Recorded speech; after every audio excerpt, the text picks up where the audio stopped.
Last at the last city council member on meeting on June 27th, we had former the chairman of the Stanislaus Homeless Alliance, Brad Hahn, here, and he spoke about the county's homeless situation as well as possible solutions.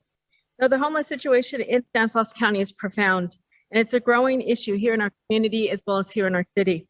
Now, I know Klein and Casey have both been pretty active on the homeless committees, and I'm hoping that we continue to kind of work on a comprehensive solution to provide service and address the needs of the local homeless citizens, especially in our community, and make sure that they have the available resources needed. Now, the homeless point in time count that was usually conducted every year in January was actually done in February on a night in which it was freezing. Many of them had found shelter in other places and were not easily accessible by those volunteers. Although the count was still there were still over 1,800 homeless people visible on the streets. And as you know, as the weather is warming up now, there's a lot more than 15 homeless here in Ceres. We see them just walking through Dollar Tree on Hatch Road. We can easily count over 15 just in that situation. The volunteer counters, we're talking to them. We do know that they are very visible here on our sidewalks, street benches, and on our local parks. Many of the reasons why they're homeless is losing their jobs, drug addiction, alcohol, illness, physical abuse, or domestic violence.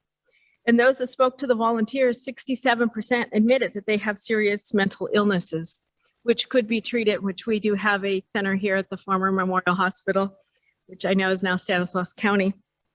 But 40% of them stated that they had substance disorders as well. When talking with the homeless disorder, we realized 44% of them lacked any form of transportation. So they had a hard time just getting to the places they needed to get the shelter, the resources they need to get off the streets. 25% of them lacked identification, and 23% of them had no idea where to go or how to get help. This is a huge issue and something that we should look at because they are citizens just like I am and you are. Looking at this, Mr. Hahn made several suggestions, such as providing mental health access or access to substance abuse treatment centers, increasing and coordinating available resources within the county and locally. And I know we have our county supervisor here, so it's a great time to kind of hint, Mr. Condit. Ceres, I know, is looking at, should probably join different counties surrounding cities and help with nonprofit agencies and grant money. And hopefully with the Fighting Homeless Through Services and Housing Act, nonprofit support, CSOC, and other available money, we can hopefully offer at least wraparound services for these individuals, such as emergency housing, mental health services, job training, educational assistance, maybe even public transportation and access to a free ID card, which is available. These community resources and services should be local since many of them are lacking transportation.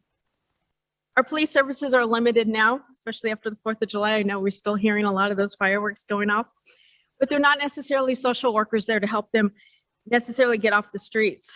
They lack a lot of the police element, the people element when addressing.